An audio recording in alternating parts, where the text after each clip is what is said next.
Now that the war was over, it was time for everyone to move on to the next part of their lives. In a sign of things to come, all of the alien children were quickly returned to their families. Civilian ships overwhelmed the GDF flagship near Earth as word of the rescue got out.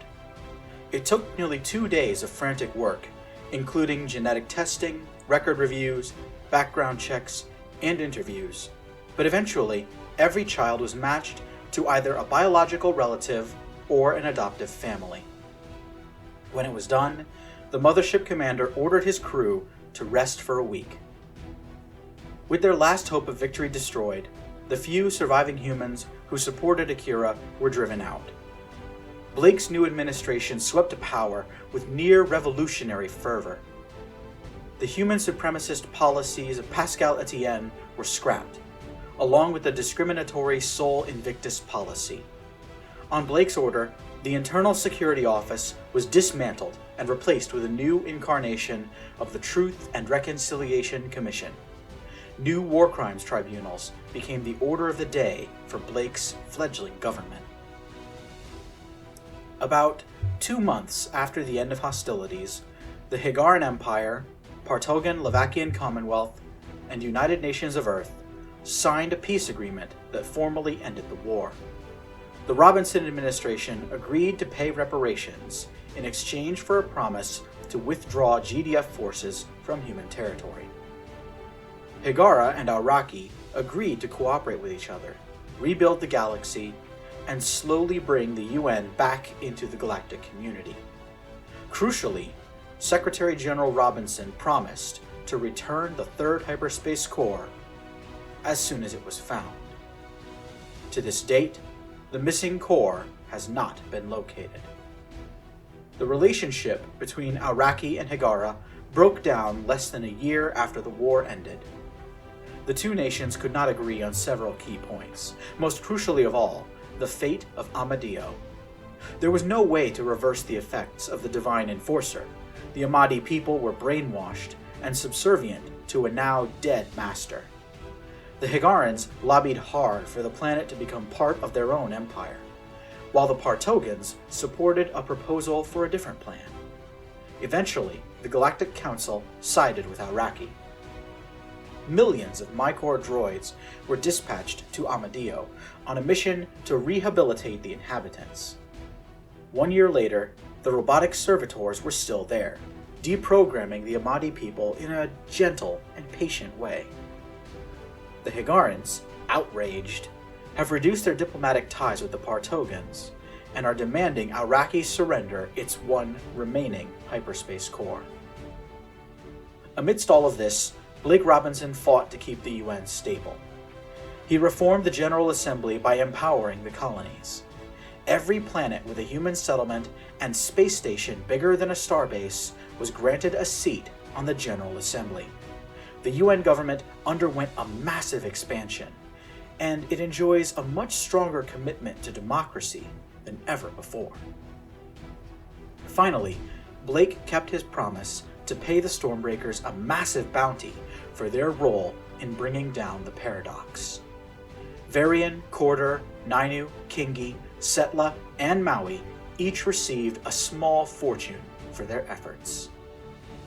After the new year, the rescuers of Cape Canaveral and their friends parted ways. The Stormbreakers shared a group hug, one that included Inez and Cassandra amongst their number. Before the team broke up, Corder gave her mission patch to Cassandra and promised to visit. At least once a year, she keeps that promise.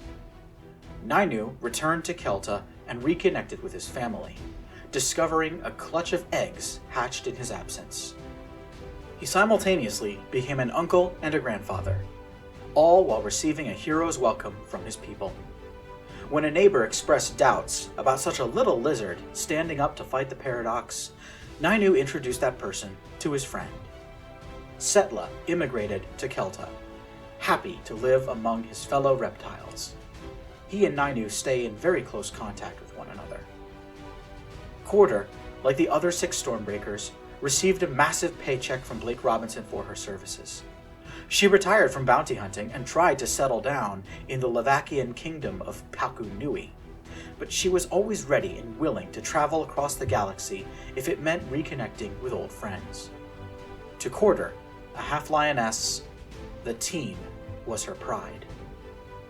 Maui returned to his family and split his new fortune with them. The Riri Nui family relocated from the Outer Limb to the Galactic City on the Angel Moon. Once settled into their new homes, Maui paid for his younger siblings to attend one of the best schools in the galaxy. While living on the Angel Moon, Maui regularly crosses paths with some of his old friends. Kingi considered returning to Ashuria, but once he saw how much money Blake was willing to give him, Kingi moved to Rotorua instead. He fell in love with the grand city of Hokianga and its multi-species culture. Kingi could have retired on that money and spent the rest of his days in comfort, but he found the retired life to be very boring. Kingi got into contact with old friends and is working with them now. Victoria never used the name Varian again. Using her share of the reward money from her grandfather, Victoria traveled to the best gene therapy clinic on Earth and completed her transition. Afterward, she had a vast fortune left over and no idea what to do with herself. Victoria traveled to the Angel Moon, at first for a vacation to clear her head. But while she was in the Galactic City, she met the former Stormbreaker, Conti Divakar. Conti and Victoria formed a strong relationship and quickly became friends. That was how Victoria ended up in the Galactic Senate chamber to see Conti's rise to power. The Senate was forced to elect Conti as the new Galactic Custodian after the officers of the GDF made it clear they would not accept anyone else as their leader. Conti devoted her administration to post-war reconstruction and the prosecution of war criminals. The Vanian exile, now a galactic leader, offered Victoria a job in the newly created Galactic Police. Together, Victoria and Conti are investigating the abduction of Erebik and attempting to find out what the Batera are plotting to do next. Kingi joined Galpol shortly after it was founded and has become Victoria's right-hand man. Victoria feels as though she has finally found her calling, partially because she receives regular messages of support from her parents and grandparents. Lawrence Ridge could not stay in America. His home country held many painful memories for him. Inez offered to let Lawrence move in with her, and he agreed. The two remain friends, and he regularly shows up to political events to support Inez. Nowadays, the two are very close. Sarah Roberts never left Florida. She joined the efforts to rebuild Orlando and help the victims of Akira's final attack. She eventually joined a charity organization dedicated to the task and fell in love with one of the men who joined it. Sarah married her sweetheart, and the couple put down roots in the city. They are still in Orlando today. Jay Lansing returned to Michigan.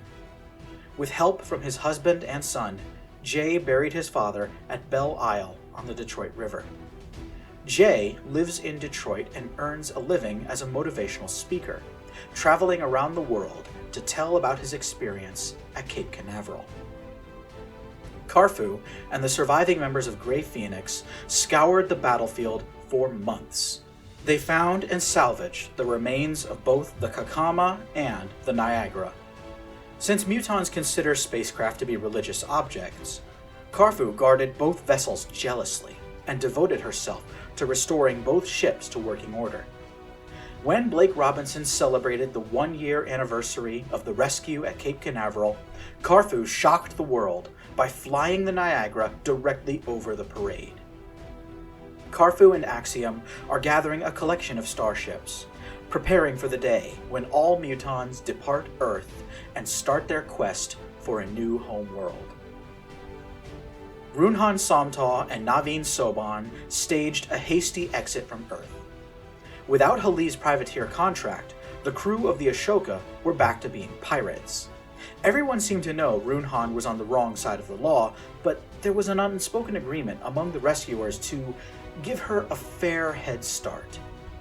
Ashoka is still plaguing the Outer Limb trade routes to this day, but rumors abound, claiming the Galactic Police have a direct line of communication to Runhan herself.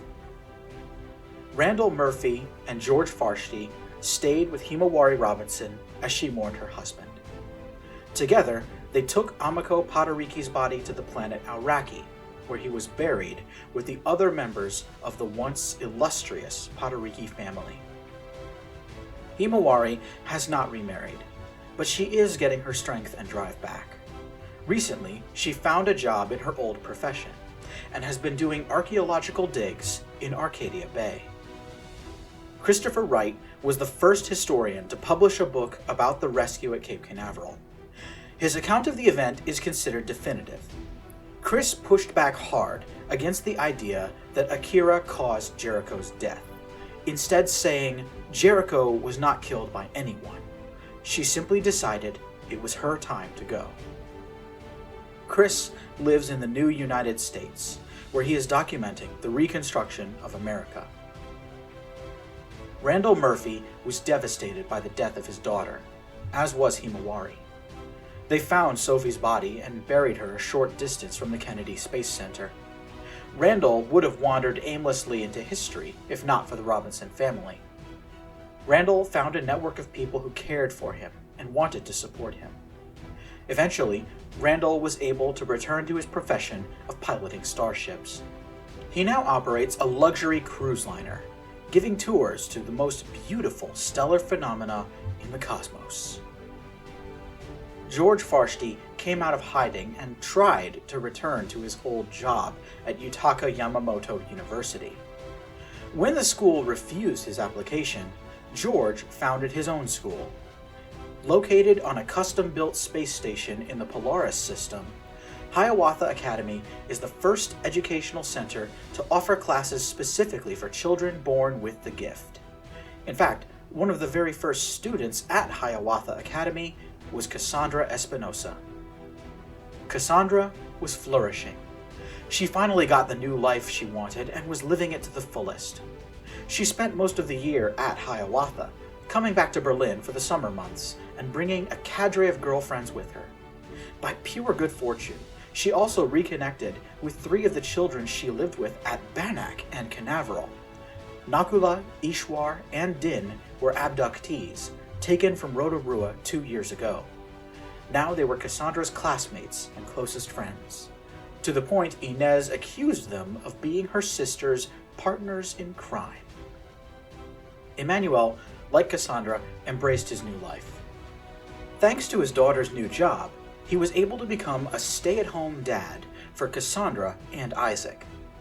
Emmanuel eventually got a cybernetic arm to replace the one he lost, and he needed it. Isaac and Cassandra were both gifted, and it was very clear they would grow up to become forces of nature. And finally, there was Inez herself. She had come a very long way since that cold morning in Detroit when all of this began. Just over a year after the rescue at Cape Canaveral, snow was falling on Detroit. Opal Anward stepped out of the binary fusion building and shivered. She was waiting for her father to pick her up from work, just like always. Opal walked to the park next door and paced around in the snow, trying to keep warm. She shivered again, trying not to think about how her house was going to be just as cold, if not colder, than it was out here. The repairs were still not complete, as the reclamation agency had done serious damage to the place while attempting to capture Inez. A movement caught Opal's eye. A motorcade of black cars came to a stop on the far side of the park. A man dressed in a black business suit stepped out of the lead car and started walking directly toward Opal. She panicked, fearing a rich client had ordered her kidnapping. The man said, "Pardon me for interrupting you, ma'am. Are you Opal Anward?" Yes," Opal squeaked. "Please come with me," he said. "The Undersecretary General would like a word with you." Opal was guided into the middle car, a stretched limousine. When she sat down, she spotted a powerful-looking woman dressed in a business suit. It took a full 10 seconds for Opal to recognize her old friend. Inez Espinosa is currently employed as a member of Secretary General Robinson's cabinet. Her full job title is Under Secretary General for Reclamation. She is responsible for running the Reclamation Agency, a peacekeeping organization. Reclamation agents are scattered all over UN territory, supporting communities, aiding reconstruction, and running counter-terrorism operations. On her orders, Reclamation set about dismantling everything Akira tried to create. Inez investigated the human supremacist movement and orchestrated several daring raids. Ringleaders were arrested and tried. Criminal conspiracies were unraveled, and Inez quickly made new allies in the Reconciliation Commission. Only recently, Blake Robinson met Inez in her office and offered her the post of Deputy Secretary General. She has not given an answer yet. She's happy where she is right now and does not want to climb higher in the ranks. Inez worried she could become as bad as her mother, if not worse, were she given more power. Inez stays in touch with many of her old friends. She frequently offers to help Conti, Victoria, and Kingi with Galpol investigations. Inez visits Cassandra at Hiawatha once a month, and sometimes goes to see her old friend Opal in Detroit. Inez was outraged to hear that the repairs to the Anward home took so long, and used her clout to speed things along. Sometimes, on those rare, slow days, Inez will open up the instrument case in the back of her office and strum away at her guitar. If the weather is good, Inez will find a bench in the Tiergarten and entertain people outside of the Reichstag. She has a good reputation with the people of Berlin, be they human, alien, or hybrid. On the 1-year anniversary of the rescue at Cape Canaveral, Inez, Cassandra, Isaac, and Emmanuel traveled to Jericho's memorial to pay their respects.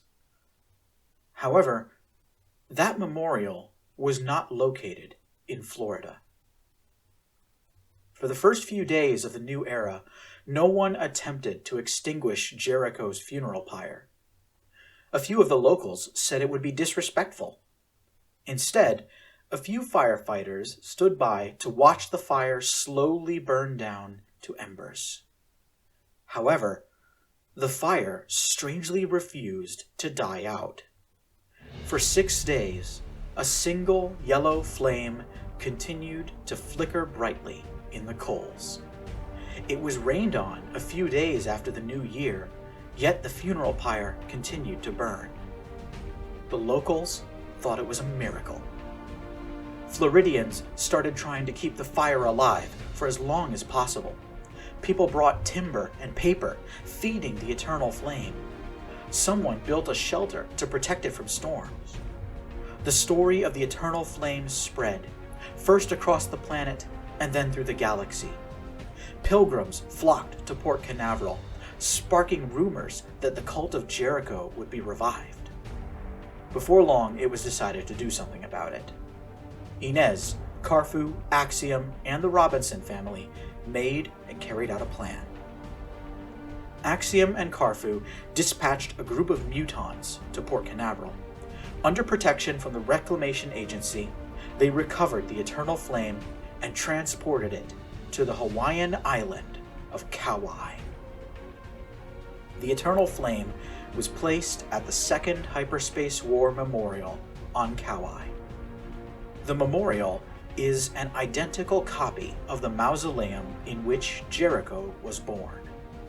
Over 100 veterans of the Second Hyperspace War are entombed within its walls, including several Stormbreakers.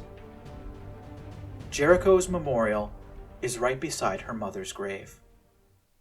The eternal flame is still there. The Espinosa family stood in front of the flame and held a respectful pause. Inez kept a close eye on Isaac, smiling a little. The toddler waddled around the scene, babbling nonsense words at his sisters with a wide smile. Cassandra twisted her hair in one hand and held onto Inez with the other. Emmanuel stood off to one side, looking at his 3 children, full of pride. Inez took a deep breath, ready to lead her family out of here and back into the light. "Is everyone ready?" Inez said.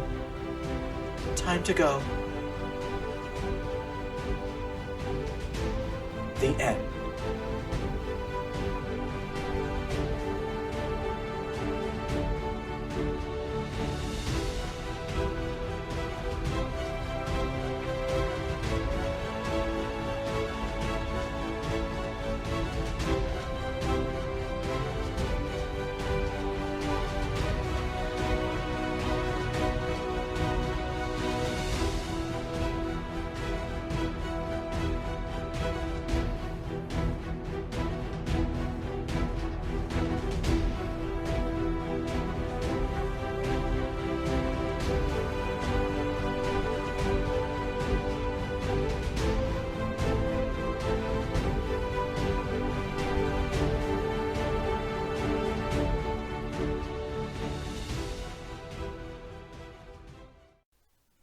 This is Macavity 116. We hope you've enjoyed this unabridged production of The Last Heroes, narrated by the author.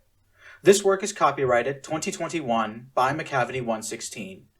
Stellaris is the property of Paradox Interactive. Homeworld was originally developed by Relic Entertainment and Sierra Studios, and is presently owned by Gearbox Software. XCOM is owned by Take-Two Interactive and developed by Firaxis Games.